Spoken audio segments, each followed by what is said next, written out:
네, 오늘도 국내 증시 마감 지어졌습니다. 코스피, 코스닥 모두 다 빨간불로 마감되었고요. 코스피 지수는 2,600선을 잘 안착해주는 모습까지도 확인이 되고 있습니다.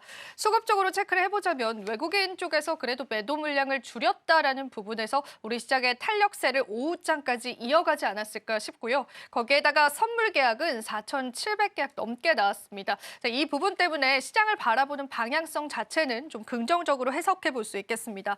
특히나 오늘 같은 시장에서는 정부 정책 관련한 이슈들이 또 시장을 들썩이기도 했었습니다. 오늘 K칩스법이라든지 에너지 3법 등의 이슈로 또 시장에서 관련한 기업들이 탄력을 받기도 하죠.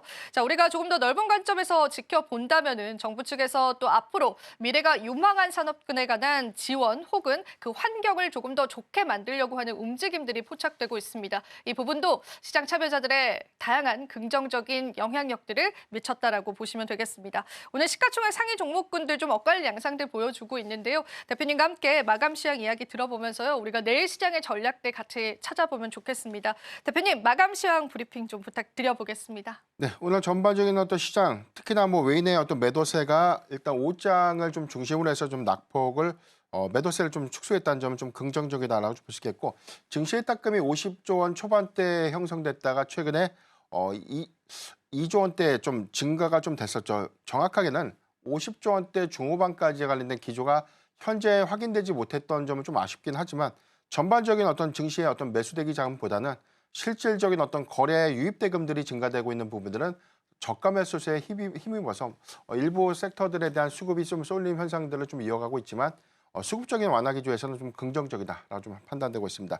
대체적으로 오늘 코스피의 경우에는 보합 종목수 그리고 하락 종목수의 수가 오후장 후반에 좀 갭을 좀 축소했던 부분들, 특히나 상승 종목수가 480 종목으로 더 많이 증가됐다는 점들에 대한 특징이 있고요.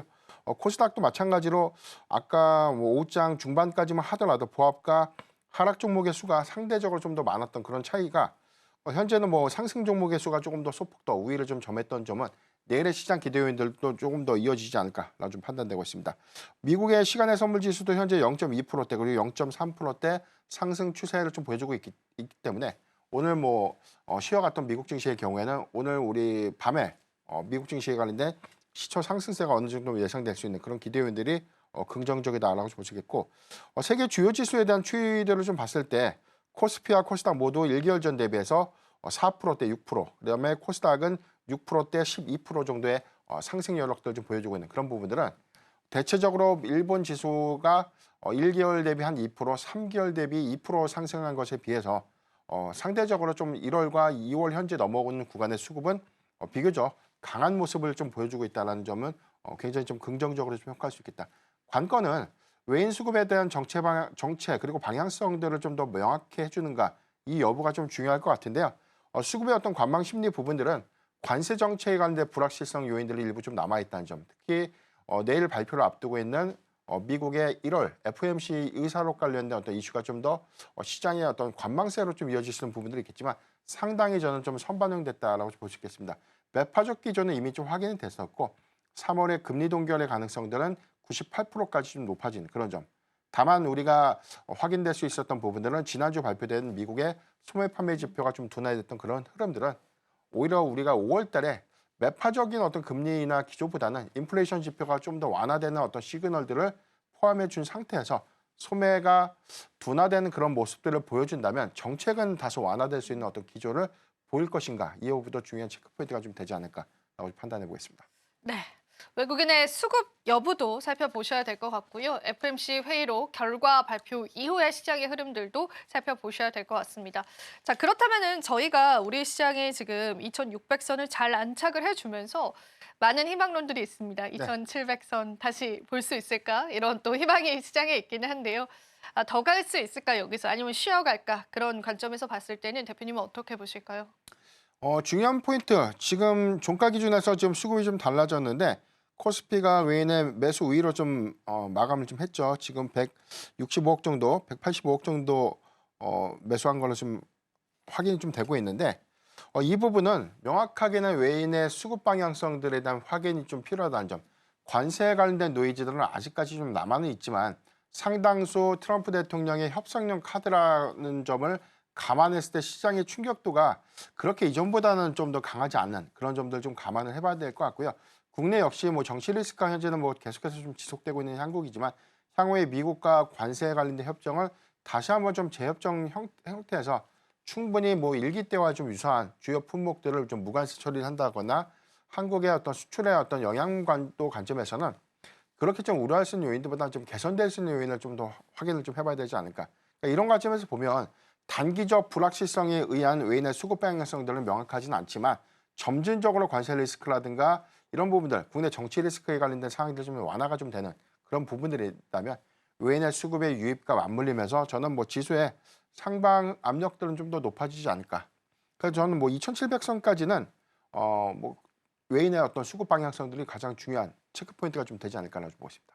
그래도 긍정적으로 또 시장 바라봐 주십니다. 물론 우리가 또 해결해야 할 과제들이 시장에 있기는 하지만은 그래도 2,700선까지는 갈 수 있는 가능성이 있다. 좋게 들리기는 하는데요. 대표님, 저희가 또 이런 이야기도 네. 나누지 않았습니까? 최근에 주요 증시의 상승률 중에서 어떤 나라가 가장 좋았는지, 또 우리나라는 몇 위 정도였을까요? 우리 증시가 최근 집회에서는 뭐 코스닥이 2위, 코스피가 3위로 좀 나와요.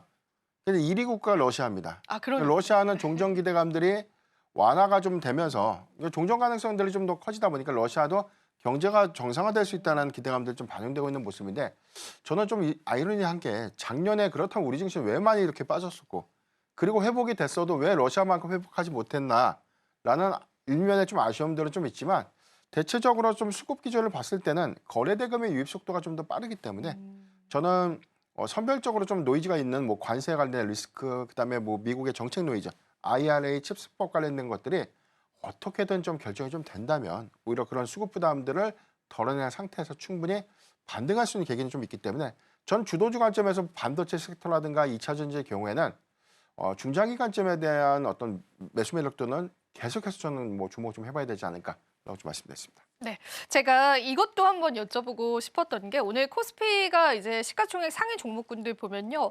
사실 삼성바이오로직스랑 LG에너지솔루션이 굉장히 근소한 차이입니다. 1조가 되지 않는 시가총액 차이를 나타내고 있는데 이 시가총액 상위 종목군들이 의미하는 바들도 사실은 있기도 하고 2차 전지 쪽에 관해서 이제는 이제 바닥 구간을 지났다라는 그런 이야기들도 또 있긴 한데 만약에 이 두 기업이 3위와 4위 자리를 놓고 네. 어떤 시나리오 펼쳐지게 될지 산업적으로 좀 엮어서 말씀해 주실 수 있을까요? 네, 삼성바이오로직스가 3위에 안착하게 된 부분들, 이 부분은 단연 실적, 2024년도에 보여줬던 정말 실적에 관련된 기업 효과가 좀 굉장히 인상적이었던 부분들이 2025년도에 오공장에 관련된 램프업이 시작되는 하반기부터 저는 본격적으로 이 외형 가치는 더 반영이 돼야 된다고 봐요. 사실 삼성바이오로직스가 100만 원대를 회복한 것을 좀 뭐 이전에도 강조를 했던 것처럼 이미 좀 달성을 좀 이미 좀 돌파를 좀 했어야 되는 구간이었고 현재 구간들은 향후의 어떤 수준 성과 좀 맞물리면서 외형 가치에 대한 반영을 시작하는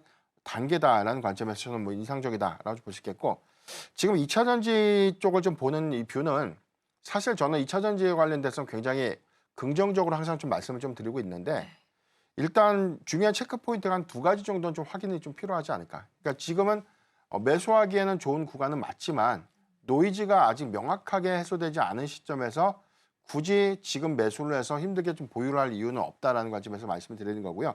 첫 번째는 IRA 관련된 정책 불확실성. 그러니까 이런 부분들은 전체적으로 좀 폐지를 언급하는 것은 아니지만 수정 가능성이 좀 있다는 부분들은 칩스법에 관련된 이런 내용들, 특히나 미국의 투자라든가 고용과 맞물리면서 이런 부분들에 관한 세액공제 부분들은 재협상에 관련된 부분들의 어떤 필요성을 좀 감안했을 때 1차 노이즈가 좀 될 수 있었고 두 번째의 경우에는 유럽의 CO2에 관련된 배기가스 배출 규제가 올해 좀 시행이 됩니다. 이 부분이 현재 독일과 뭐 체코가 반대를 하고 있어요.